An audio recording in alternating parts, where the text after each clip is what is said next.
नमस्कार। आज नरेंद्र मोदी की सरकार को 3 साल पूरे हो गए। मोदी ने आज जनता को अपने 3 साल के काम का हिसाब दिया। नरेंद्र मोदी ने अपनी सरकार की उपलब्धियां गिनाई, आगे का प्लान बताया। अमित शाह ने भी सरकार के काम गिनाए और योगी आदित्यनाथ ने मोदी सरकार की जमकर तारीफ की। आपको इन सब की बात सुनवाएंगे। सरकार ने 3 साल में क्या किया ये गिनवाएंगे। लेकिन सबसे पहले मोदी सरकार के आज के एक बड़े फैसले के बारे में आपको बताना चाहता हूं। ऐसा फैसला जिस पर कम लोगों का ध्यान गया, लेकिन यह बड़ा फैसला है। आज केंद्र सरकार ने मीट के लिए मवेशियों की खरीद फरोख्त पर रोक लगा दी। अब देश में स्लॉटर के लिए बड़े जानवर न खरीदे जा सकेंगे न बेचे जा सकेंगे। सरकार ने इस पर पूरी तरह पाबंदी लगा दी है। इस फैसले का मतलब यह है कि अब देश भर में गाय, भैंस, बछड़े, बैल और ऊंट जैसे बड़े जानवरों के मीट के कारोबार पर संकट आएगा। इसका सीधा असर उन स्लॉटर हाउसेस पर पड़ेगा जो बड़े जानवरों का मीट सप्लाई करते हैं। नए नोटिफिकेशन के मुताबिक धार्मिक रिचुअल्स में भी बड़े जानवरों की बलि अब नहीं दी जा सकेगी। इसके लिए एनवायरमेंट मिनिस्ट्री ने prevention of cruelty to animals act में बदलाव किया है। एक्ट में क्या बदलाव हुए, इसका मतलब क्या है, इसकी पूरी डिटेल्स हमारे संवाददाता अभिषेक उपाध्याय के पास है, उनसे सुनते हैं। पर्यावरण मंत्रालय के इस नए नोटिफिकेशन से देश में मीट के कारोबार में आमूल चूल बदलाव होने की आशंका जताई जा रही है। इसमें मवेशियों के कारोबार को लेकर के नए नियम बनाए गए हैं और बड़ी बात यह है कि कत्ल के मकसद से, स्लॉटर के मकसद से मवेशियों का कारोबार नहीं हो सकता, इसे बैन कर दिया गया है। पहले ये समझ लें कि मवेशी से मतलब क्या है। इसमें जो सेक्शन 2 है इस नोटिफिकेशन का, उसमें परिभाषाएं दी हुई हैं और इस परिभाषा में साफ तौर पर लिखा हुआ है कि मवेशी का मतलब गो जातीय पशु, और इसमें गाय, भैंस, बछवा, सांड, बैल और यहाँ तक कि ऊँटनी का भी जिक्र है। ये वे पशु हैं जिनका कारोबार कत्ल के मकसद से, स्लॉटर के मकसद से, कसाई खाने में ले जाने के मकसद से कतई नहीं हो सकता है। और एक अहम बात यह है कि हम अगला जो इसमें अगला हिस्सा है सेक्शन, इस नोटिफिकेशन का सेक्शन 22, उसमें देखेंगे तो यहाँ साफ लिखा हुआ है कि स्लॉटर के पर्पज से, कत्ल के पर्पज से, मकसद से हम किसी भी जानवर का क्रय विक्रय नहीं हो सकता है। और साथ में यह भी लिखा हुआ कि रिलीजियस पर्पस, यानी कि जो धार्मिक मकसद से, मजहबी मकसद से भी किसी भी जानवर की बलि नहीं चढ़ाई जा सकती है। जिन जानवरों का हमने जिक्र किया अभी, जो नोटिफिकेशन की डेफिनेशन में साफ हैं, ये उन जानवरों की बात हो रही है। और ये जो निर्देश हैं, ये जो नियम हैं, ये पूरे देश में लागू होंगे सिवाय जम्मू और कश्मीर के। और इनके लागू होने के साथ ये माना जा रहा है, ये तय माना जा रहा है कि देश में जो मीट का कारोबार है, जो इससे जुड़े कारोबारी हैं, उनके ऊपर इसका बहुत बड़ा असर पड़ने जा रहा है। असल में देश भर में जानवरों के बाजार लगते हैं, जहां गाय, भैंस जैसे बड़े जानवर इन मंडियों में खरीदे और बेचे जाते हैं।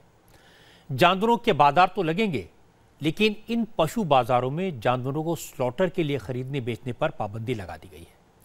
सरकार ने इस संबंध में जो नोटिफिकेशन जारी किया है, उसमें कहा गया कि जिन मार्केट में जानवरों की खरीद और बिक्री होती है, उन मार्केट कमेटी के सेक्रेटरी को यह इंश्योर करना होगा कि वहां किसी भी जानवर को स्लॉटर हाउस भेजने के लिए खरीदा या बेचा न जाए। अब जो भी मार्केट में जानवरों को बेचने आएगा, उससे अपनी पूरी डिटेल देनी होगी, अपने पहचान पत्र की कॉपी जमा करानी होगी और जानवर की पहचान भी लिखकर देनी होगी।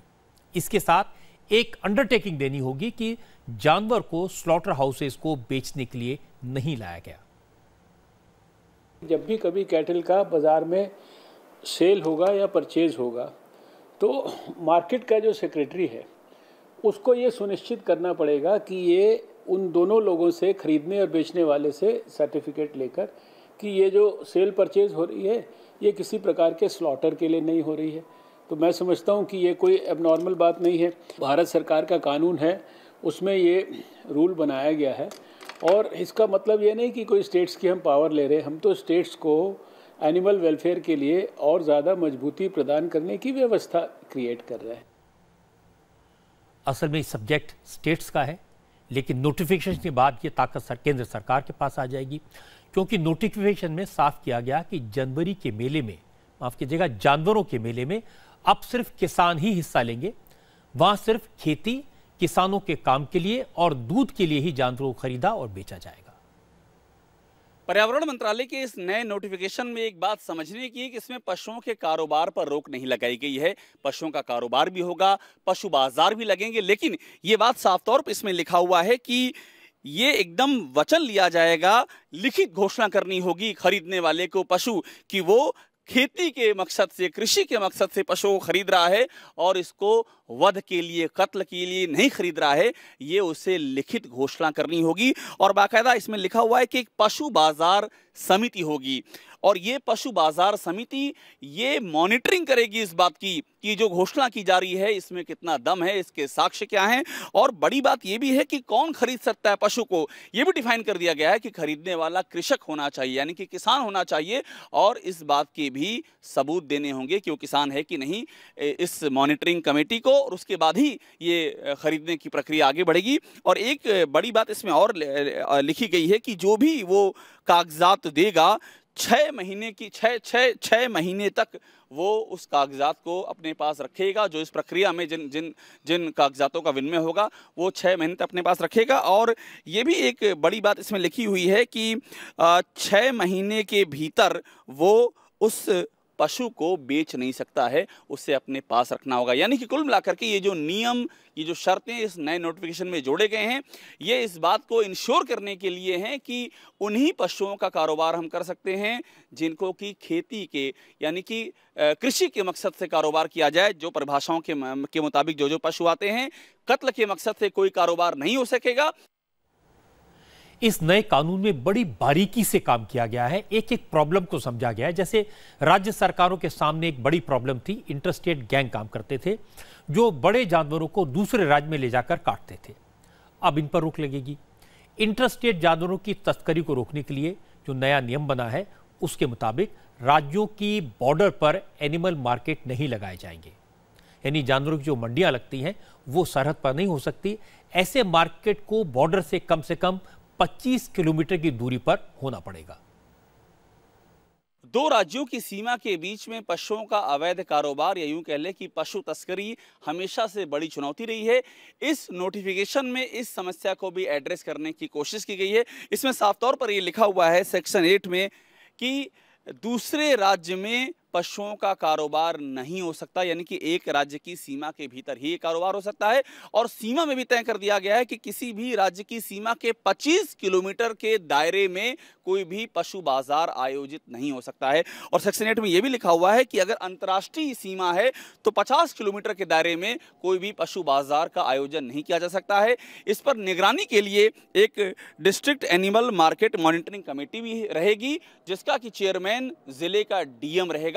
ये इसकी पड़ताल करेगी और अगर नियमों का उल्लंघन करते हुए पाया गया कोई तो इसमें उसका भी प्रावधान है कि नियम के पालन न करने पर उस एनिमल मार्केट यानी पशु बाजार का रजिस्ट्रेशन रद्द करने का अधिकार इस मॉनिटरिंग कमेटी को होगा।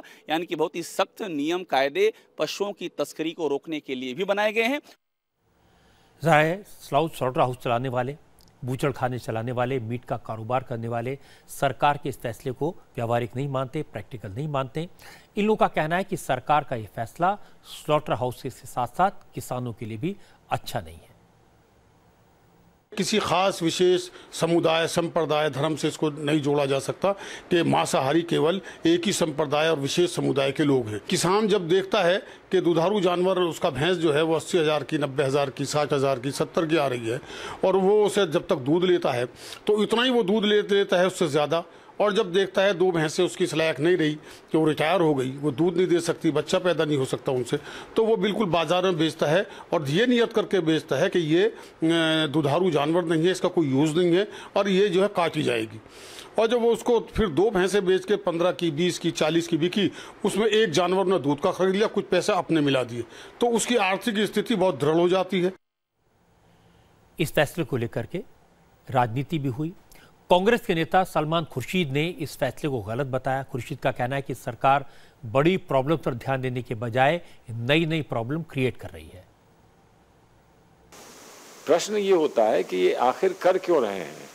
क्या देश में कम समस्याएं हैं जिनके लिए इनके पास कोई समय नहीं है, और उन समस्याओं को छोड़कर नई समस्याएं बढ़ाना और नई जगह हस्तक्षेप करना जहां आवश्यकता हस्तक्षेप की नहीं है, स्लॉटर हाउस बंद करने के लिए आपको नाक पकड़नी है तो सीधे पकड़िए। अगर स्लॉटर हाउस बंद करने हैं, कभी कहते थे चुनाव के समय ये कहते थे कि हम स्लॉटर हाउस बंद करेंगे, चुनाव के बाद ये कहते हैं कि अवैध स्लॉटर हाउस बंद करेंगे।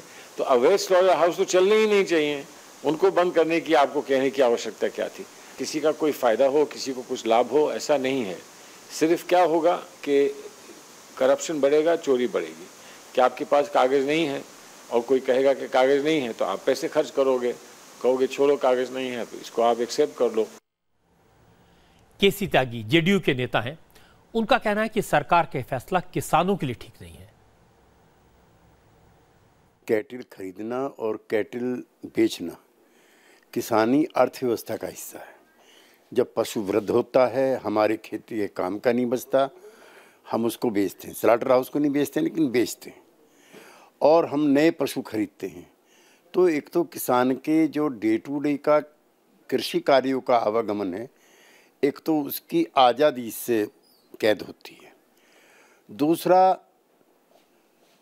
जिन के पास रजिस्ट्रेशन है स्लॉटर हाउस का, उनके व्यवसाय को कैसे आप बंद कर सकते हो? सरकार के इस फैसले के दूरगामी नतीजे होंगे। सबसे बड़ा असर तो स्लॉटर हाउसेस पर होगा। अब स्लॉटर हाउस के मालिकों को अगर अपना काम धंधा जारी रखना है तो उन्हें खुद पशुपालन करना होगा, क्योंकि वो पशु बाजार से, मंडी से नहीं खरीद पाएंगे। इससे इलीगल स्लॉटर पर रोक लगेगी। इसके अलावा देश के मीट एक्सपोर्टर पर भी असर पड़ेगा, क्योंकि देश में फिलहाल मीट एक्सपोर्ट का करीब 1 लाख करोड़ का बिजनेस है। इसके लिए 90% जानवर पशु बाजारों से खरीदे जाते हैं। और राजनीति का असर भी होगा कि अब आजम खां और असदुद्दीन ओवैसी और दिग्विजय सिंह जैसे नेता सरकार पर इल्ज़ाम लगाएंगे कि आपने मुसलमानों के पेट पर लात मार दी।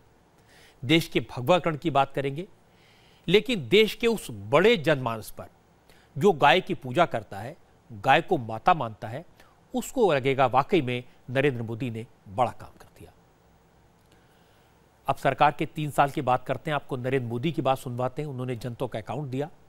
नरेंद्र मोदी ने अपने वादे के मुताबिक अपने 3 साल का रिपोर्ट कार्ड जनता के सामने पेश किया। मोदी आज दिन भर असम में थे, नॉर्थ ईस्ट में। प्रधानमंत्री सबसे पहले तिनसुकिया में देश के सबसे बड़े पुल का उद्घाटन किया, फिर धेमाजी में एक एग्रीकल्चर रिसर्च इंस्टीट्यूट की आधारशिला रखी, असम के लिए 3500 करोड़ से ज्यादा के प्रोजेक्ट शुरू किए और फिर गुवाहाटी में एक जनसभा को एड्रेस किया। यहां मोदी ने कहा कि उनकी सबसे बड़ी उपलब्धि है जनता में सरकार की ईमानदारी पर भरोसा पैदा करना। 3 साल में करप्शन का एक भी दाग नहीं लगा। मोदी ने कहा कि अब ईमानदार लोगों की सरकार है, बेईमानों का जीना मुश्किल हो जाएगा। पीढ़ी दर पीढ़ी ईमानदारी से जिंदगी जीने के बाद वो सोचने लगा था कि ईमानदार रह करके क्या पाया। देखो वो बेईमान कहां पहुंच गया, देखो वो बेईमान क्या होता है उसको, देखिए उसकी बेईमानी। ये सरकारी नौकरी करता है, वैकेशन में विदेश घूमने का पैसा कहां से लाता है। ये कल तक तो साइकिल चलाता था, आज इतना बड़ा बंगलो कहां से ले आया। ईमानदार व्यक्ति जब ये देखने लगा, उसकी ईमानदारी भी लड़खड़ाने लगी, मन विचलित होने लगा। वो दिन थे। आज भाइयों बहनों, 125 करोड़ देशवासी इस बात को अनुभव करते हैं कि हिंदुस्तान में पहली बार ईमानदारी को अवसर आया है। ईमानदारी के लिए जीने का अवसर आया है। जो ईमानदारी से जीता था उसका विश्वास बढ़ा है, उसको लगता है अब बेईमानों के लिए चैन से जीना मुश्किल हुआ है, अब मेरी ईमानदारी रंग लाएगी। भले मेरी जिंदगी में सुख वैभव नहीं आया, लेकिन शांति से जीने का अवसर आया है।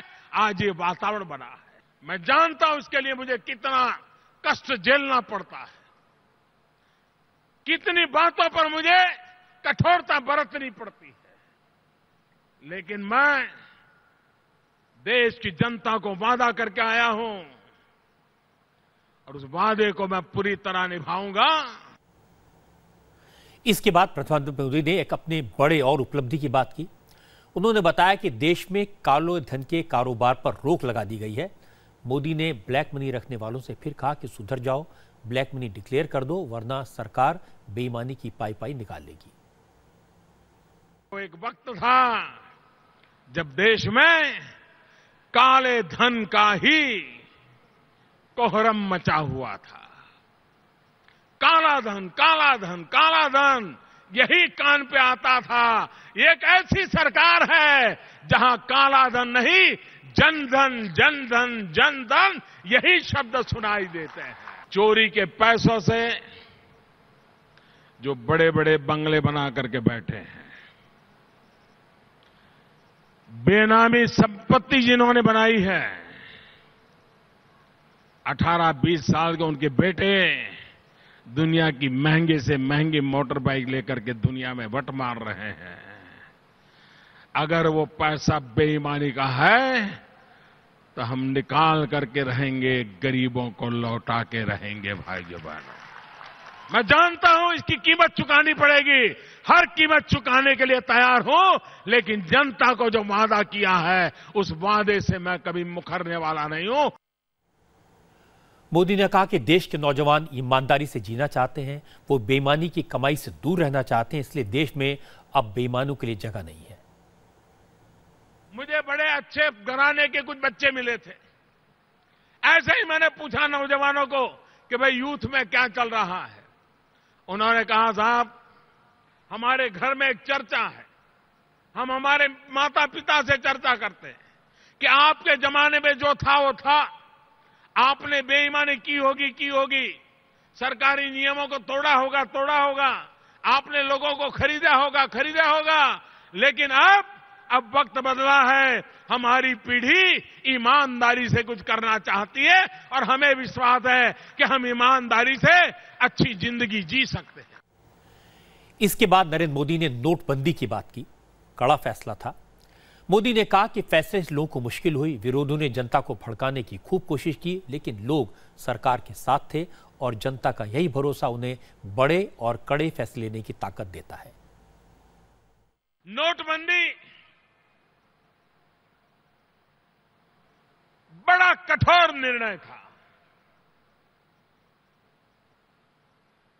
अभी भी कुछ लोग यही कहते हैं कि हम इतने बड़े कठोर निर्णय की कभी कल्पना तक नहीं कर सकते। और उन दिनों में टीवी पर राजनेताओं के भाषणों में पूरे देश में आक्रोश पैदा करने के लिए क्या कुछ नहीं हुआ था। अगर सरकार का इरादा नेक न होता, सदिच्छा से लिया हुआ फैसला न होता, तो इतने बड़े कड़े फैसले को जिस प्रकार से आग लगाने की कोशिश चली थी, कितनी बड़ी ताकतवर सरकार हो, भस्म हो जाती। लेकिन ये 125 करोड़ देशवासी थे, उनके आशीर्वाद थे। कितने बड़े कृत्रिम बवंडर के बावजूद भी, भ्रमित करने के कोटि प्रयासों के बावजूद भी देश की जनता तसू भर भी डगमगाई नहीं, हिली नहीं और कंधे से कंधा मिला करके मुझ जैसे प्रधान सेवक के साथ खड़ी रही। आप मुझे बताइए, ऐसी जनता के लिए जिंदगी खपा देने से कितना आनंद मिलता होगा। ये आनंद की अनुभूति मैं करता। 3 साल पूरे हुए हैं। मोदी ने अपनी सारी योजनाओं का जिक्र किया। किसानों के लिए, व्यापारियों के लिए, नौजवानों के लिए जो जो काम किए, एक एक काम का ब्यौरा दिया। और आखिर में मोदी ने कहा कि अभी तो काम शुरू हुआ है, काम ज्यादा है, वक्त कम है, इसलिए वो ज्यादा मेहनत करेंगे, दिन रात काम करेंगे। लोग मुझे कभी कभी पूछते हैं कि मोदी जी थकते नहीं हो क्या, इतना दौड़ते रहते हो। मैंने कहा 125 करोड़ देशवासी हर पल मुझसे एक कदम आगे चलते हैं, हर बात में मेरा साथ देते हैं। उनके लिए ये जिंदगी खपाने का जो आनंद है वो मुझे थकने नहीं देता है, मुझे काम करने की प्रेरणा देता है। तन समर्पित, मन समर्पित और यह जीवन समर्पित। चाहता हूं मां तुझे और क्या दूं, इसी भाव को लेकर के काम करने की प्रेरणा मुझे मिलती है। इसमें कोई शक नहीं कि 3 साल में नरेंद्र मोदी ने दिन रात मेहनत की है। कोई छुट्टी नहीं ली, आराम नहीं किया, रिस्क लिए, योजनाएं बनाई, उनको लागू किया, मंत्रियों के काम की मॉनिटरिंग की, सबको काम करने के लिए प्रेरित किया। लेकिन इस सारे के साथ राजनीति की जरूरतों का भी ध्यान रखा। एक के बाद एक चुनाव जीते, अपनी पार्टी को ऐसे मुकाम पर पहुंचा दिया कि विरोधी दल दूर दूर तक दिखाई नहीं देते। लेकिन इन सबसे ऊपर एक बात यह है कि मोदी के राज में मंत्रियों के लेवल पर करप्शन खत्म हुआ। हर उद्योगपति, हर बिजनेसमैन कहता है कि अब काम करने के लिए कोई पैसे नहीं मांगता। हमारे देश के लिए बड़ी उपलब्धि है, सबसे बड़ी उपलब्धि है। लेकिन सरकारी दफ्तरों में करप्शन दूर हो, इसकी अपेक्षा भी बाकी है। नरेंद्र मोदी ने असम में देश के सबसे लंबे धौला सादिया ब्रिज को इनॉग्रेट किया। इस ब्रिज का नया नाम रखा गया है भूपेन हजारिका सेतु। ब्रह्मपुत्र नदी पर बने इस 9.5 किलोमीटर के ब्रिज के कारण असम और अरुणाचल के बीच जो दूरी है वो करीब 165 किलोमीटर कम हो गई। पहले अरुणाचल प्रदेश पहुंचने में 7 घंटे लगते थे, अब सिर्फ 1 घंटा लगेगा। इस ब्रिज के बनने से रोज करीब 10 लाख रुपए की डीजल और पेट्रोल की बचत होगी। इसके अलावा इस ब्रिज का स्ट्रेटेजिक महत्व भी है। इस भूपेन हजारिका सेतु के जरिए इंडियन आर्मी जल्द से जल्द जरूरत होने पर चाइना बॉर्डर तक पहुंच सकेगी। अब टैंक्स, आर्टिलरी गन्स और आर्मी की गाड़ियां कम वक्त में सरहद तक पहुंचेंगी। प्रधानमंत्री ने कहा कि ब्रिज साउथ एशिया रीजन के लिए बड़ी अचीवमेंट है। इससे नॉर्थ ईस्ट के इकोनॉमिक डेवलपमेंट का रास्ता खुलेगा। पूरे साउथ ईस्ट एशिया उसकी इकोनॉमी के केंद्र बिंदु में भारत का यह भूभाग बहुत बड़ी अहम भूमिका अदा कर सकता है। और इसलिए हम उस विजन के साथ पूरे साउथ ईस्ट एशिया के अंदर भारत किस प्रकार से जुड़े, आर्थिक व्यापारिक व्यवस्थाओं में हमारा एक क्षेत्र किसा केंद्रवर्ती बने, एक इकोनॉमिकल एक्टिविटी का हब कैसे बने, और इसके लिए जिन जिन व्यवस्थाओं का विकास करना चाहिए उसी के तहत हम बल दे रहे हैं। और जिसके परिणाम आने वाले दिनों में आपको नजर आने वाले हैं। अब मैं आपको वो तस्वीर दिखाता हूं जिससे आपको अंदाजा लगेगा कि इस पुल की दोनों राज्यों को कितनी जरूरत थी। आज नरेंद्र मोदी जिस ब्रिज पर आपको अकेले घूमते दिखाई दिए शुरू में, उसके थोड़ी देर बाद ही जब लोगों के लिए ब्रिज खुला तो वहां लोगों का हुजूम उमड़ पड़ा। लोगों में इतनी उत्सुकता थी, इतनी क्यूरियोसिटी थी कि इस ब्रिज को देखने के लिए अपने परिवार के साथ पहुंचे। सामने तस्वीर है भूपेन हजारिका धौला सादिया ब्रिज की। इस 9.15 किलोमीटर के लंबे ब्रिज पर हर जगह आपको लोगों का हुजूम दिखाई देगा। ये असम और अरुणाचल प्रदेश के वो लोग हैं जो अपने पूरे परिवार के साथ इस ब्रिज के उद्घाटन में आए। वजह ये थी कि ये ब्रिज एक गेम चेंजर है, साथ में स्ट्रेटेजिक लाइफलाइन है यहाँ के लोगों के लिए। बारिश के वक्त ये पूरा सादिया का हिस्सा अलग हो जाता था क्योंकि ब्रह्मपुत्र का तेज उफान था, लेकिन अब इस ब्रिज की वजह से 6.5 से 7 घंटे में तय होने वाला सफर महज 10 मिनट में हो जाएगा। इसीलिए चारों तरफ आपको लोग दिखाई दे रहे हैं जो प्रधानमंत्री के इस इनॉग्रेशन को देखने आए थे और साथ में उनकी सौगात लेकर अपने दिलों में, अपने घरों तक जा रहे हैं। सुकून इस बात का है कि अब किसी की तबीयत खराब होगी तो ये ब्रिज एक संजीवनी का काम करेगा क्योंकि समय पर हॉस्पिटल पहुंचाएगा। 3 साल पहले मोदी ने ऐलान किया था कि वो नॉर्थ ईस्ट के विकास पर ज्यादा ध्यान देंगे। मोदी ने लुक ईस्ट पॉलिसी का ऐलान किया था और आज जब उनकी सरकार को 3 साल पूरे हुए तो नरेंद्र मोदी ने नॉर्थ ईस्ट में पूरा दिन बिताया, वहीं से अपनी सरकार के 3 साल के कामकाज का ब्यौरा दिया। आज राष्ट्रपति प्रणब मुखर्जी ने भी मोदी की तारीफ की। आपको राष्ट्रपति की बात सुनवाएंगे, लेकिन इससे पहले 20 सेकेंड का स्पॉन्सर मैसेज।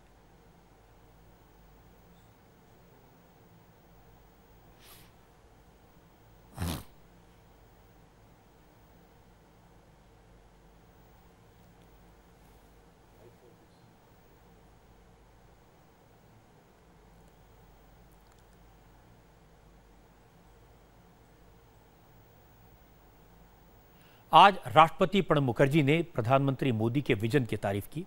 एक कार्यक्रम में प्रणब मुखर्जी ने कहा कि मोदी सबसे अच्छे कम्युनिकेटर हैं। उन्होंने प्रधानमंत्री नरेंद्र मोदी की तुलना जवाहरलाल नेहरू और इंदिरा गांधी के कम्युनिकेशन क्वालिटी से की। राष्ट्रपति ने कहा, इतने बड़े देश को लीड करने के लिए अच्छा कम्युनिकेटर होना जरूरी है और मोदी में ये बड़ी खूबी है कि अपनी बात जनता को आसानी तक पहुंचाते हैं। Prime Minister Narendra Modi is one of the most effective communicator and perhaps can be compared with other illustrious prime ministers like Pandit Nehru or Mrs. Indira Gandhi, who communicated on their principles, on their ideas, accepting the parliamentary form of government and particularly to have a secular constitution after the partition. Pranab Mukherjee Rashtrapati Bhavan में आयोजित एक programme में बोल रहे थे। मौका था 2 किताबों के विमोचन का। एक किताब नरेंद्र मोदी के कार्यकाल के 3 साल पर और दूसरी मोदी के प्रोग्राम मन की बात पर। मैं इस कार्यक्रम में मौजूद था। अरुण जेटली ने यहां कहा कि ये मोदी की कम्युनिकेशन स्किल और इनोवेशन का ही नतीजा है कि जो रेडियो गुजरे जमाने की बात हो चुका था उसे मोदी ने जनता के दिल तक पहुंचने का एक जरिया बनाया। We saw the decline of the radio taking place. It was almost becoming a defunct medium, and I think the Prime Minister spotted the strength of the radio itself. And the strength was not merely in communication.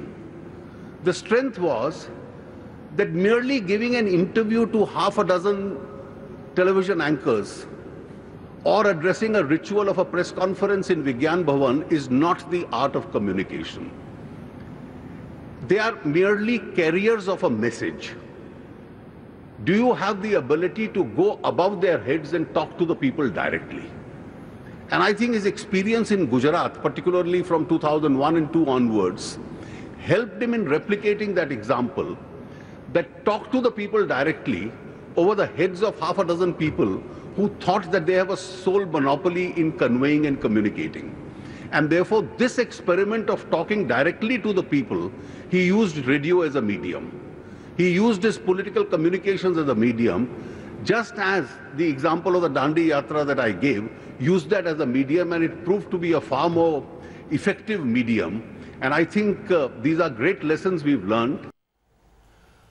Lok Sabha speaker Sumitra Mahajan ने अपनी बात ये कहकर शुरू की कि speaker को बोलने का मौका कम मिलता है, आज मौका मिला तो अच्छे से बोलेंगे, और उन्होंने नरेंद्र मोदी के पब्लिक कनेक्ट को अलग अंदाज में बयान किया। Selfie with daughters, Beti Bachao Beti Padhao, कई सारी बातें हम करते। एक सेल्फी विद डॉटर से एक पूरा संदेश गया।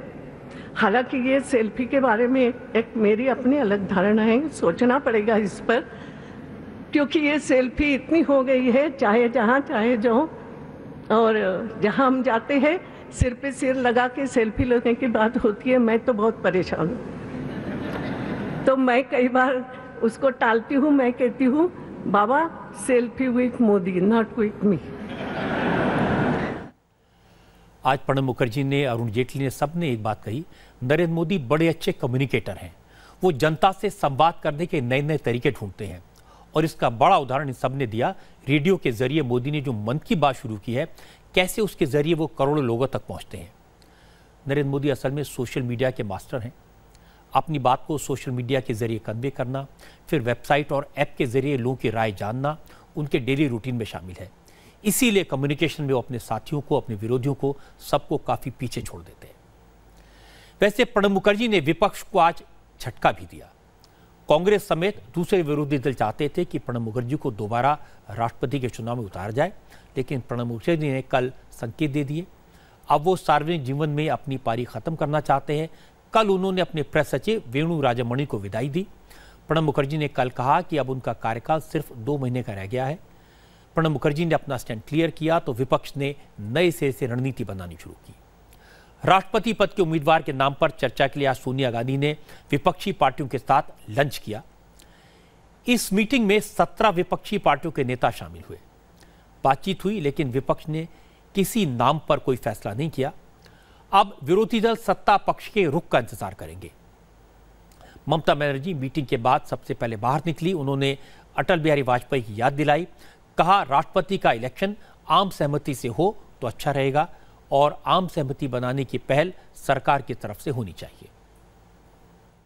अटल बिहारी वाजपेयी जी प्रधानमंत्री थे तो उन्होंने भी बातचीत किया था। ऑपोजिशन का साथ गवर्नमेंट का बातचीत होता ही होता है लोकतंत्रों में। इसमें कोई हर्ष के ऐतराज क्या है? इसमें हर्ष से कुछ नहीं है, खराब तो कुछ नहीं है।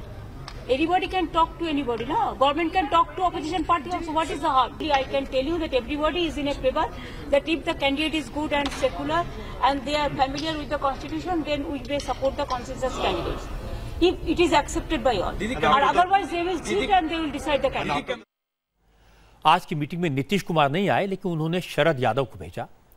लेकिन नीतीश कुमार कल प्रधानमंत्री नरेंद्र मोदी की तरफ से आयोजित लंच में शामिल होंगे। मोदी ने मॉरिशस के प्राइम मिनिस्टर के सम्मान में लंच रखा है। इसका न्योता नीतीश कुमार को भेजा गया है और नीतीश ने लंच में आने की मंजूरी दे दी है। इसीलिए नीतीश कुमार की आज विपक्ष की मीटिंग में गैर मौजूदगी पर कई तरह के सवाल उठे, अटकलें लगी, तो नीतीश ने सफाई दी। ये जो हम देख रहे हैं कल से, तो ये मिस रिप्रेजेंटेशन छोड़कर, मिस इंटरप्रिटेशन छोड़कर और कुछ नहीं। हमारी पार्टी की तरफ से शरद जी उसमें शामिल हुए हैं और पहले ही से तय था हमारी पार्टी को कि वो जाएंगे और हमारी मुलाकात और हमारी बातचीत पहले हो चुकी है जिन विषयों की बात आप कर रहे हैं। इसके बाद नीतीश कुमार ने यह भी बताया कि कल वो प्रधानमंत्री की तरफ से दी जा रहे लंच में क्यों शामिल होंगे। कल मॉरिशस के प्रधानमंत्री के सम्मान में दिन का भोज आयोजित है। प्रधानमंत्री जी की तरफ से उसमें मुझे आमंत्रित किया गया है और मैं उसमें शामिल होऊंगा, क्योंकि मॉरिशस के प्रधानमंत्री के सम्मान में। और जब उनसे मिलने जा रहे हैं तो हमने उनसे आग्रह किया है कि लंच के बाद कुछ देर के लिए मिलेंगे। हमने पत्र भी आज भेज दिया है। नीतीश कुमार को इतनी सारी सफाई इसलिए देनी पड़ी क्योंकि इस बात पर मीडिया में अटकलें लगाई जाने लगी थी कि उन्होंने सोनिया गांधी के आज हुए लंच में जाने से इनकार कर दिया और कल होने वाले नरेंद्र मोदी के इन्विटेशन को स्वीकार कर लिया। इसके पॉलिटिकल मीनिंग निकाले गए और मीटिंग ये कि नीतीश कुमार लालू से परेशान हैं, उनसे दूरी बढ़ाना चाहते हैं और मोदी की तरफ हाथ बढ़ाना चाहते हैं। लेकिन नीतीश कुमार ने जो सफाई दी उससे साफ है, इस तरह की बातों के ज्यादा राजनीतिक मतलब लगाने की कोई जरूरत नहीं है, ये सिर्फ अटकलें हैं। अब आपको योगी सरकार के 3 मुश्किलों के बारे में बताना चाहता हूं। पहली मुश्किल जेवर में मर्डर की और गैंगरेप की। विरोधी जेवर में हाईवे पर हुए लूट, गैंगरेप और मर्डर की घटना को लेकर योगी पर सवाल उठा रहे हैं, लेकिन आज इस मामले में फिर यू टर्न आया। आज पीड़ित महिला अपने कल के बयान से पलट गई। कल यह महिला कह रही थी कि वारदात आपसी रंजिश का नतीजा है, उसके पड़ोसियों ने इस घटना को अंजाम दिया, लेकिन आज इस महिला ने कहा कि वारदात में कोई जानकार शामिल नहीं था। हमारी बेइज्जती पे उतर आए, हमारी इज्जत लूट रहे थे और यूं कह रहे थे कि गाय का गोश्त खाती है तू, बुढ़ी गाय का गोश्त खाती है तू। मैंने कि नहीं गाय का गोश्त खाते तुम्हें ऐसे ही मारा जाएगा। उन्होंने ऐसे कर करके हमारी बहुत इज्जत लूटी है और हमको हर तरीके से इंसाफ चाहिए। मैम क्या आप उन लोगों को पहचान सकती हैं? पहचान जब वो हम देखते थे वो निगाह नीचे को कर देते थे हमारी मार करके सर में कि नीचे निगाह करो, हम नहीं पहचान पाएंगे क्योंकि अंधेरा था वहाँ पे, जंगल। हमारे ही चैनल पे कल बातचीत में आपने ये बोला था कि आपके पड़ोसी हैं, उन 3 लोगों के आपने नाम भी लिए थे। वो तो ऐसी बदहवास में कुछ निकल गया था मुँह से, ऐसी कोई बात नहीं है, कोई पड़ोसी हमारा दुश्मन नहीं है, बस ऐसे ही कह दिया था।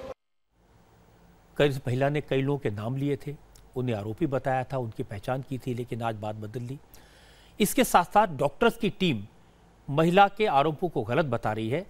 वारदात के वक्त महिलाओं के साथ गैंगरेप हुआ था, इसे गलत बता रही है। जिला अस्पताल के सीएमओ ने साफ साफ कहा कि शुरुआती जांच में ऐसा कोई सबूत नहीं मिला जिससे महिलाओं के साथ रेप जैसी चीज साबित होती हो। उनके कहीं पे भी क्लोथ्स पे या शरीर पे कहीं पे भी सीमेन के कोई स्टेन्स नहीं थे। जब उनके आज सुबह वेट माउंट स्लाइड जो टेस्ट होता है वो सुबह यहाँ पे डिस्ट्रिक्ट हॉस्पिटल के पैथोलॉजिस्ट ने किया तो उन्होंने उसको लिखा कि नेगेटिव फॉर स्पर्मेटोजुआ, उसमें कोई भी स्पर्मेटोजुआ नहीं था। 72 आवर्स तक वेजाइना में या बॉडी के अन्य पार्ट्स में जो स्पर्मेटोजुआ होता है वो जिंदा मिल सकता है और हम लोगों ने ये बहुत ही जल्दी कर दिया 6 घंटे के अंदर। तो अगर कहीं पे भी कोई स्पर्मेटोजुआ होते तो वो नहीं मिले। चाहे महिलाओं ने अपनी बात बदल ली हो चाहे डॉक्टर्स ये कहें कि उनको बलात्कार के शुरुआती जांच में कोई प्रूफ नहीं मिले हैं, लेकिन घटना गंभीर है, बड़ी है। जेवर की इस घटना पर आज चीफ मिनिस्टर योगी आदित्यनाथ ने रिएक्ट किया। योगी ने घटना पर अफसोस जताया। उन्होंने कहा कि अब यूपी में क्राइम पर सख्त एक्शन लिया जा रहा है, क्रिमिनल्स को जल्द से जल्द पकड़ा जा रहा है। उत्तर प्रदेश के अंदर उत्तर प्रदेश एक बहुत बड़ा प्रदेश है। 22 करोड़ की आबादी इस प्रदेश में रह रही है। हम लोगों को जो व्यवस्था प्रदेश के अंदर मिली, विरासत में मिली है, वो एक जंगल राज की मिली थी। अराजकता, घोर अराजकता, सत्ता के संरक्षण में अपराधी यहाँ पे पल रहे थे, फल फूल रहे थे। स्वाभाविक रूप से नई सरकार ने जब अपना कार्यक्रम प्रारंभ किया, अपना कार्य प्रारंभ किया है, तो बहुत सारे लोगों को बुरा लग रहा है। घटनाएं घटित हुई हैं कुछ क्षेत्रों में, ये दुखद है, लेकिन उन घटनाओं का पर्दाफाश भी उतनी जल्दी हुआ और उतनी तत्परता के साथ उस पर अंकुश भी लगाया गया है। कानून का राज हमारी प्राथमिकता है। हम कानून के राज को उत्तर प्रदेश के अंदर स्थापित करेंगे। योगी की दूसरी मुश्किल है लॉ एंड ऑर्डर के मामले में हो रही सियासत। सहारनपुर में अब शांति है। प्रशासन ने नेताओं को फिलहाल सहारनपुर आने से मना किया है, लेकिन राहुल गांधी कल सहारनपुर जाने की जिद किए बैठे हैं। कांग्रेस कार्यकर्ताओं को राहुल गांधी के स्वागत के लिए पहुंचने के निर्देश दिए गए हैं। इससे पहले भी सहारनपुर में हालात काबू में आ रहे थे।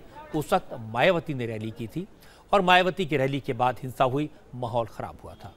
अब राहुल गांधी वहां जाएंगे। हालांकि अफसरों ने साफ किया कि राहुल गांधी को सहारनपुर आने की इजाजत नहीं दी जाएगी।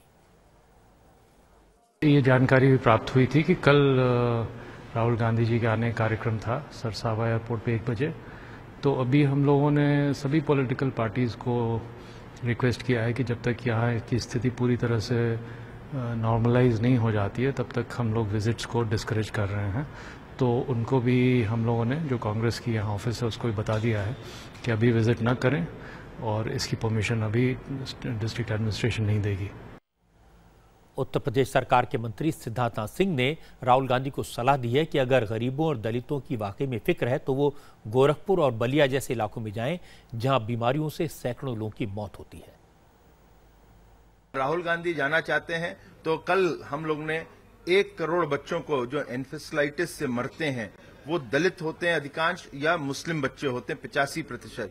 राहुल गांधी को चिंता इतनी है, चले थे मेरे साथ आ जाते और वहां पे वैक्सीनेशन का काम कर देते, बच्चों का भी फायदा होता, मलिन बस्तियों में भी घूम लेते और उनको समझ आ जाता कि 50 साल जो कांग्रेस ने उत्तर प्रदेश का शासन किया है, उन्होंने बच्चों की या इन बस्तियों की या दलितों की या मुस्लिम समाज की क्या हालत कर दी उत्तर प्रदेश में। योगी की तीसरी मुश्किल है उनके अपने सपोर्टर्स की गुंडागर्दी। कुछ छुट भैया योगी के नाम पर अपनी दुकान चलाने की कोशिश कर रहे हैं। आज फतेहपुर में पुलिस ने कुछ ऐसे ही लोगों को गिरफ्तार किया। ये लोग खुद को हिंदू युवा वाहिनी का नेता बता रहे थे। ये लोग सिंचाई विभाग के ऑफिस में पहुंचे, चीफ मिनिस्टर के नाम पर कर्मचारियों को डराया, दफ्तर के रजिस्टर चेक करने लगे। कर्मचारियों ने विरोध किया तो युवा वाहिनी के कार्यकर्ताओं ने बदतमीजी की। कर्मचारियों ने इसकी खबर पुलिस को दे दी। खबर मिलते ही एसडीएम पुलिस के साथ पहुंचे, हिंदू युवा वाहिनी के कार्यकर्ताओं को अरेस्ट किया। ये अपने आप को सीधे बोलना चालू कर दे कि हम लोग योगी के आदमी हैं। हमको माननीय मुख्यमंत्री योगी जी ने सीधे आपके कार्यालय पर निरीक्षण करने को भेजा है। यहाँ पर ये आकर के एक कर्मचारी से जो है ऐसे सवालात कर रहे थे कि जैसे हमारा कोई प्रशासनिक अधिकारी आया हो। अभद्रतापूर्ण व्यवहार करते हुए यहाँ पर निरीक्षण का कार्य किया गया, जिससे हमारे समस्त कर्मचारियों पर रोष भी है और इन्होंने निचली गंगा नहर की महिला कर्मचारियों के साथ इन्होंने अभद्रता भी की है। जब तक इन पर कोई कार्रवाई नहीं होती है तब तक हमारा कर्मचारी साथी यहाँ पर काम करने के लिए तैयार नहीं है, क्योंकि इस वक्त हमारा पूरा कर्मचारी भयभीत है। ये बात सही है कि यूपी में कानून व्यवस्था का हाल ठीक नहीं है। जो वारदातें हुई, जिस तरह की घटनाएं हो रही हैं, वो योगी आदित्यनाथ के लिए चिंता की बात है। और ये भी सही है कि इन केसेस पर सियासत भी जमकर हो रही है। विरोधी इसका फायदा उठाने की पूरी कोशिश कर रहे हैं। अच्छी बात है कि योगी ने अपने सपोर्टर्स को चेतावनी दी है कि वो कानून हाथ में ना लें, उनके नाम का इस्तेमाल ना करें, बीजेपी के सरकार होने का नाजायज फायदा ना उठाएं। जो लोग ऐसा काम कर रहे हैं उन पर एक्शन भी किया गया है। ये फतेहपुर में दिखाई दिया। जहां तक कानून व्यवस्था का सवाल है, योगी को थोड़ा वक्त मिलना चाहिए, क्योंकि योगी की नीयत साफ है और सरकार बने अभी कुछ ही दिन हुए हैं। आज की एक और बड़ी खबर भारत और पाकिस्तान की सरहद से आई। आज इंडियन आर्मी ने पाकिस्तान आर्मी की बॉर्डर एक्शन टीम को ऐसा सबक सिखाया जिससे वो काफी वक्त तक याद रखेगी। आज इंडियन आर्मी के हैवी रिटेलिएशन में बॉर्डर एक्शन टीम के 2 आतंकवादी मारे गए। ये आतंकवादी 1 मई जैसी वारदात रिपीट करने की फिराक में थे। पाकिस्तान आर्मी की border action team line of control पर इंडियन आर्मी की पेट्रोल पार्टी को टारगेट करना चाहती थी। उसने उरी सेक्टर में लाइन ऑफ कंट्रोल के पास फॉरवर्ड एरिया में इंडियन आर्मी के जवानों को लोकेट भी कर लिया था। ये आतंकी एलओसी पार करके 400 मीटर अंदर तक आ गए थे, लेकिन इंडियन आर्मी ने आज इसका करारा जवाब दिया और जैसे ही पाकिस्तान की तरफ से इन्हें कवर देने के लिए फायरिंग शुरू हुई, इंडियन आर्मी ने जबरदस्त जवाबी कार्रवाई करते हुए बॉर्डर एक्शन टीम के दोनों आतंकवादियों को ढेर कर दिया। पता चला है कि इन दोनों आतंकवादियों की डेड बॉडी अभी भी लाइन ऑफ कंट्रोल के पास नो मैंस लैंड में पड़ी है। अभी तक पाकिस्तान की आर्मी ने इसे क्लेम नहीं किया है। आपको याद होगा कि आज से 25 दिन पहले कृष्णा घाटी में लाइन ऑफ कंट्रोल पर 2 भारतीय जवानों के शवों के साथ बर्बरता की गई थी। पाकिस्तान आर्मी की बैट उनके सिर काटकर ले गए थे। इसी का जवाब भारतीय सेना ने दिया। 9 दिन बाद पाकिस्तान के बंकर उड़ा दिए थे। उड़ी सेक्टर के इसी इलाके में बीती रात करीबन 11 से 12 बजे के आसपास जहलीम नदी के दाएं किनारे पर कुछ हलचल दिखाई दी। सेना के मुताबिक बैट का एक ग्रुप सीमा पार करने की कोशिश में था, जिनकी हलचल को देखते ही सेना ने मोर्चा संभाल लिया और गोलाबारी शुरू हुई। गोलाबारी के दौरान सेना ने 2 घुसपैठियों को मार गिराने का दावा किया, जिनके शव सरहदी गांव गवाल्टा के नो मैंस लैंड में पड़े हुए थे। सेना के मुताबिक ये घुसपैठियों की टीम बैट टीम थी, जो सीमा पार करके किसी बड़ी वारदात को अंजाम देने की गर्ज से आए थे, लेकिन सेना की चौकसी की वजह से ये कोशिश नाकाम बना दी गई। सेना पहले ही आशंका जता चुकी थी कि बर्फ पिघलने के साथ ही घुसपैठ और बैट की टीम की कार्रवाइयां सरहद पर तेज हो जाएंगी, जिसका सबूत उड़ी में घटी ये घटना है। इस घटना के बाद उड़ी सेक्टर में जहां सर्च ऑपरेशन अभी भी जारी है, वहीं 740 किलोमीटर लंबी नियंत्रण रेखा पर तैनात जवानों को और ज्यादा सतर्क कर दिया गया है। आर्मी ने कंफर्म किया कि बैट के आतंकी एलओसी पार कर चुके हैं। 400 मीटर अंदर तक आ गए थे, लेकिन इनका मूवमेंट लोकेट हो गया और इन्हें मार गिराया गया। Approximately 8:40 hours, the army foiled a bat attempt along the line of control. This is close to own command post in the Uri sector. The bat team had crossed the line of control approximately about 400 meters, exploiting thick jungle with an aim to target own posts and also to target our movement of patrols.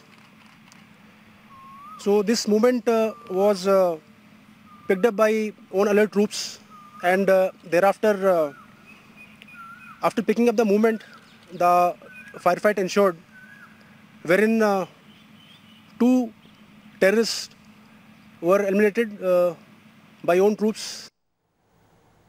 Pakistan की army को एक बार फिर से समझ आ गई होगी कि धोखे से हमला एक बार किया जा सकता है, बार बार नहीं। आज पाकिस्तान की बॉर्डर एक्शन टीम ने एक बार फिर से नापाक कोशिश की, उसे करारा जवाब मिला। पाकिस्तान की आर्मी में इतनी भी साहस नहीं है कि अपने जवानों के शवों को उठाए, अपने जवानों को दफन करे। दुनिया में पाकिस्तान शायद अकेला ऐसा मुल्क है जो मौत के बाद अपने जवानों को पहचानने से इनकार कर देता है। कारगिल के वक्त आपको याद होगा पाकिस्तान की आर्मी ने यही किया था और आज भी यही देखने को मिला। थोड़ी देर बाद आपको दिखाएंगे आज की अच्छी खबर। एक ऐसी संस्था के बारे में बताएंगे जो कैंसर के मरीजों की भरपूर मदद करती है। आज की अच्छी खबर का आज मैं आपको एक ऐसी संस्था के बारे में बताना चाहता हूं जो कैंसर पेशेंट्स की मदद करती है। यह संस्था कैंसर जैसी जानलेवा बीमारी से आम लोगों को लड़ने की ताकत देती है। संस्था का नाम है कैन सपोर्ट। दिल्ली एनसीआर में यह संस्था कैंसर मरीजों की देखभाल करती है, मेडिकल एड देती है, इमोशनल सपोर्ट देती है। कई पेशेंट इतने गरीब होते हैं कि वो इलाज का खर्च नहीं उठा सकते, ये संस्था उनकी भी मदद करती है। इस संस्था के पास डॉक्टर्स और नर्सेज की एक पूरी टीम है जो घर घर जाकर कैंसर पेशेंट्स का इलाज करती है। जब मुझे इसके बारे में पता चला तो मैंने हमारी संवाददाता प्रियंका कांडपाल को इसके बारे में पता करने के लिए भेजा। प्रियंका 2 दिन कैन की सपोर्ट टीम के साथ रही, उनके साथ अलग अलग इलाकों में गई, कैंसर पेशेंट से मिली। प्रियंका ने बताया कि रोज सुबह 9:30 बजे कैन सपोर्ट की टीम पेशेंट से मिलने निकल पड़ती है। जो कैंसर पेशेंट्स लास्ट स्टेज में होते हैं उन्हें साइकोलॉजिकल हेल्प दी जाती है और ऐसी दवाई दी जाती है जिससे उनका दर्द कम हो और वो फैमिली के साथ बेहतर टाइम बिता सके। प्रियंका को कुछ ऐसे पेशेंट भी मिले जिन्हें कैंसर ट्रीटमेंट के लिए सही गाइडेंस नहीं मिल पा रही थी। उन्हें भी कैंसर सपोर्ट ने मदद की और उनका इलाज करवाया। ये संस्था मेरे पास आई थी, उस टाइम मेरी बहुत कंडीशन ख़राब थी, बिल्कुल ना के बराबर, लेकिन इन लोगों के सपोर्ट से मैंने इलाज शुरू करवाया अपना। मैंने इनके कहने से इलाज शुरू करा अपना, फिर धीरे धीरे मेरी रिकवरी होती गई। मुझे दवाइयों से हर तरह से सपोर्ट करते थे, आते थे, मुझे देखते थे, मेरी कंडीशन ख़राब होती थी, मुझे इंजेक्शन वगैरह देते थे। 2 साल हो गए आते, तो दवाई देते, मेरे को आराम रहता, फर्क रहता, हाल चाल पूछते हैं, आते जाते हैं, दिल को तसल्ली मिल जाती, थोड़ा सा कोई आ जाता तो। एक बेटी की तरह समझो, परिवार की तरह। इनकी सबकी बहुत एहसान है, मेरे बहुत अच्छा देखभाल करा, बहुत अच्छा समझाया, चाला। लेकिन 5 किलो ट्यूमर में मुश्किल है बचना, मुझे इतना मुश्किल था, मैं अपने हाथ पैर इतनी हुई, लेकिन बहुत अच्छी तरह से समझाया, दवाइयों से लेकर हर चीज़ के लिए बहुत अच्छी तरह से समझाया। इनकी खातिर मैं आज जिंदा बैठी। कैंसर पेशेंट के ज़रूरी होता है उन्हें वक्त पर सही इलाज मिले। इसमें संस्था मदद करती है, पेशेंट को सही इन्फॉर्मेशन देती हैं, उन्हें सलाह देती हैं कि किस तरह के इलाज की ज़रूरत है। ये संस्था कैंसर पेशेंट्स के लिए दिल्ली एनसीआर में डे केयर सेंटर्स भी चलाती है। हम लोगों ने दिल्ली को 28 टीमों के बीच में डिवाइड कर लिया है। तो 28 टीम्स हैं जो 28 अलग अलग डायरेक्शंस में जाती हैं हर रोज़, मंडे टू फ्राइडे। और ये लोग हर रोज़ करीब 6 से 7 फैमिलीज़ या कैंसर पेशेंट्स को मिलती हैं और वहाँ पे फ्री सर्विस प्रोवाइड करती हैं। तो 28 टीम्स तो ये हैं। 2 डे केयर सेंटर्स भी हैं। डे केयर सेंटर्स इसलिए हम लोग चलाते हैं जिससे कि जब ये पेशेंट्स हमारे डे केयर सेंटर्स में आते हैं, इनका एक मन बदल जाता है, इनका एक माहौल बदल जाता है। वहाँ पे ये लोग कुछ गेम्स खेल लेते हैं, कभी कुछ फेस्टिवल्स हुए, जैसे होली हमारे साथ खेल ली, दिवाली हुई तो हमारे साथ मिलके मिठाई खा ली। 21 साल पहले हरमला गुप्ता ने ये संस्था शुरू की थी। वो खुद भी कैंसर सर्वाइवर हैं। 28 साल पहले उनको जब कैंसर डिटेक्ट हुआ, उस दौरान हरमला ने कैंसर पीड़ितों की मदद के लिए, फाइनेंशियल कंडीशंस के लिए बेहद करीब से देखा और जब वो ठीक हो गई तो उन्होंने गरीब पेशेंट की मदद शुरू करी। मैंने ये देखा कि कैंसर के मरीज़ों को बहुत ही ज़्यादा मानसिक सहायता चाहिए और ये मुझे तब पता चला जब मुझे अपने आप कैंसर हुआ और ये कोई 28 साल पहले की बात मैं कर रही हूँ। ये सोचकर मैंने सोचा कि इस तरह की संस्था कैंसर सपोर्ट नाम की हम बनाएं जो इन मरीज़ों को सहायता दे, खास करके उनको जिनको बताया गया है कि आगे उनका अभी जो ट्रीटमेंट है वो संभव नहीं रहा, उनका कैंसर बहुत फैल चुका है। तो मैं चाहती थी कि वो बिल्कुल अंत तक फ्री ऑफ पेन रहें और जो भी उनका अभी काम है, बहुत ज़रूरी काम है, उसको करने के लिए उनको मौका मिले। कैंसर सपोर्ट कैंसर पेशेंट्स के लिए अच्छा काम कर रही है। छोटी सी कोशिश है लेकिन बड़ा काम है। देश में हर साल 10 लाख लोग कैंसर का शिकार होते हैं। कैंसर से हर साल करीब 6 लाख लोगों की मौत होती है। इसलिए इतने बड़े देश में इतने सारे पेशेंट के बीच इस तरह की बहुत सारी संस्थाओं की ज़रूरत है। आज एक दुख भरी खबर चाइना बॉर्डर से आई है। 3 दिन पहले इंडियन एयरफोर्स का जो कॉमेट प्लेन लापता हुआ था, आज उसका मलबा मिला, यानी ये प्लेन क्रैश हो गया था। सुखोई 30 फाइटर प्लेन का मलबा चाइना बॉर्डर के पास मिला है। पायलट थे, फिलहाल उनके बारे में कोई जानकारी नहीं है। दूसरी खबर दुख भरी, पंजाब के पूर्व डीजीपी और सुपर कॉप के नाम से मशहूर केपीएस गिल का आज निधन हो गया। केपीएस गिल 82 साल के थे, उनकी किडनी फेल हो गई थी। दिल्ली के सर गंगाराम हॉस्पिटल में उनका इलाज चल रहा था। आज इसी हॉस्पिटल में केपीएस गिल ने आखिरी सांस ली। केपीएस गिल सुपर कॉप थे। पंजाब में आतंकवाद दूर करने में उन्होंने बड़ी भूमिका अदा की थी। मुझे वो दिन याद है, करीब 30 साल पहले रात भर मैंने उनके साथ आतंकवाद के खिलाफ ऑपरेशन में हिस्सा लिया था। केपीएस गिल को इंडिया टीवी की तरफ से श्रद्धांजलि। आज की बात में इतना ही।